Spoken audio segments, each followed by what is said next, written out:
హల్లెలూయా యేసు ప్రభున్ ఎల్లరు స్తుతించుడి. వల్లభుని చర్యలను తిలకించి స్తుతించుడి. Praise the Lord. దేవునికి స్తోత్రము కలుగును గాక. చేరువచ్చిన ప్రియమైన సహోదరి సహోదరులు, పెద్దలు, కుటుంబస్తులందరికీ కూడా ప్రభు అయిన యేసుక్రీస్తు వారి ప్రశస్తమైన నామములో వందనములు తెలియజేస్తున్నాను.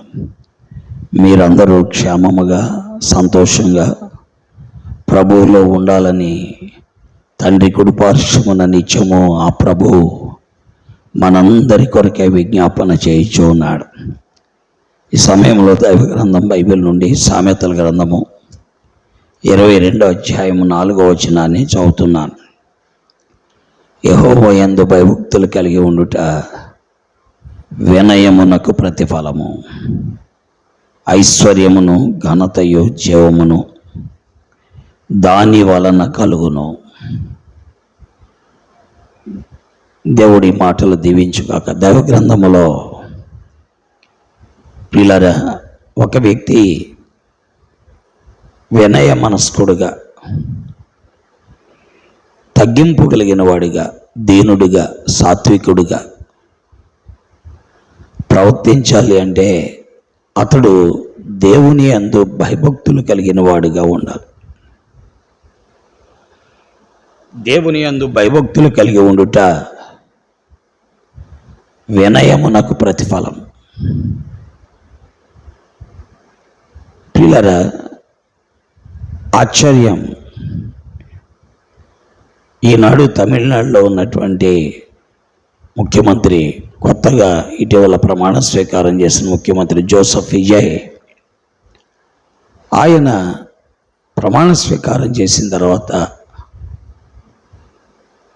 తన అపోనెంట్స్ దగ్గరికి వెళ్ళి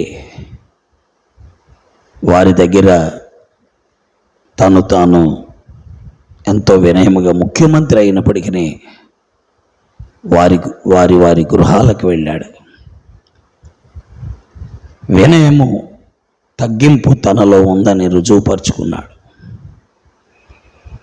దేవుని వాక్యం వింటున్నటువంటి ప్రియులారా, ఆయనకు దేవుని యందు భయభక్తులు ఉన్నాయో లేదో మనకు తెలియదు, కానీ దేవుని యందు భయభక్తులు కలిగి ఉన్నవాడు మాత్రము ఖచ్చితంగా వినయం కలిగి ఉండాలి. దేవుని యందు భయభక్తులు లేనివాడే అలాంటి తగ్గింపుతో కూడిన జీవితాన్ని కలిగి ఉంటే, దేవుని యందు భయభక్తులు లేనివాడు ఇంకెంత తగ్గింపు కలిగి ఉండాలి. లేనివాడే తగ్గింపుతో ఉంటే కలిగిన వాడు ఇంకెంత తగ్గింపుతో ఉండాలి. ప్రియ స్నేహితులారా, ఆలోచిద్దాం.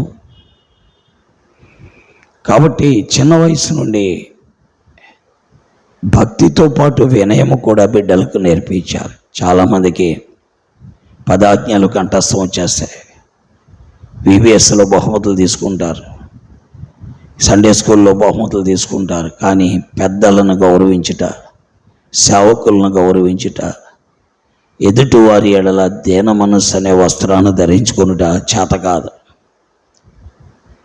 ప్రియులారా, దైవ జ్ఞానము కంటే దేవుని అందరి భయభక్తులే వినయాన్ని మనకు బోధిస్తాయి.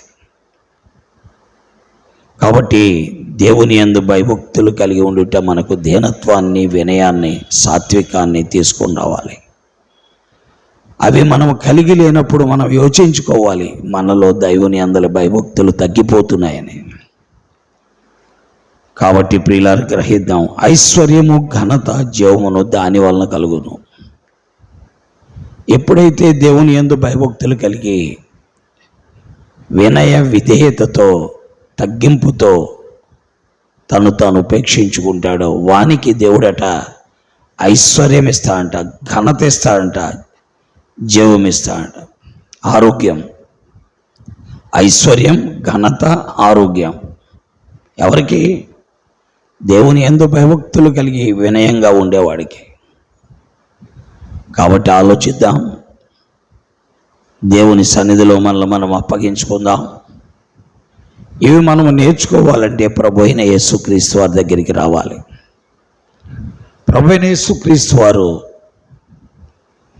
ప్రభువు కొరకై, దేవుని కొరకై, దేవుని యందలి భయభక్తులతో తన్ను తాను తగ్గించుకొని ఉపేక్షించుకొని దేవుని చిత్తమునకు తను అప్పగించుకున్నాడు.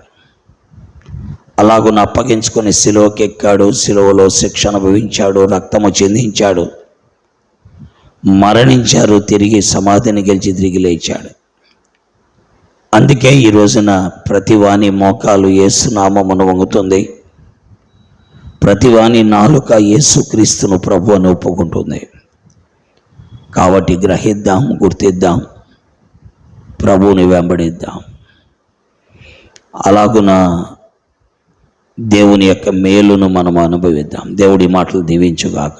ప్రేమ కలిగిన మా తండ్రి, పరిశుద్ధుడైన నమ్మకమైన మా దేవా, నీకు స్తోత్రాలు. ఈ విలువైన మాటల కొరకు వందనాలు.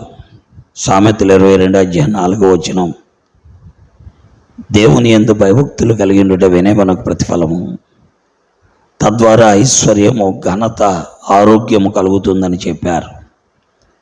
స్తోత్రాలు నాయనా. మీ ఎడల భయభక్తులు కలిగి వినయ జీవితాన్ని కలిగి ఉండే భాగ్యము మా అందరికీ దయచేయండి.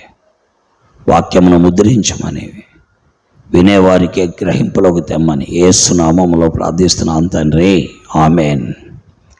ప్రైజ్లాడండి. దేవుడు మిమ్మల్ని దీవించి ఆశీర్వదించునుగాక. ఆమెన్. చంద్రులారాయిలా దేవుని స్తుతించుడి,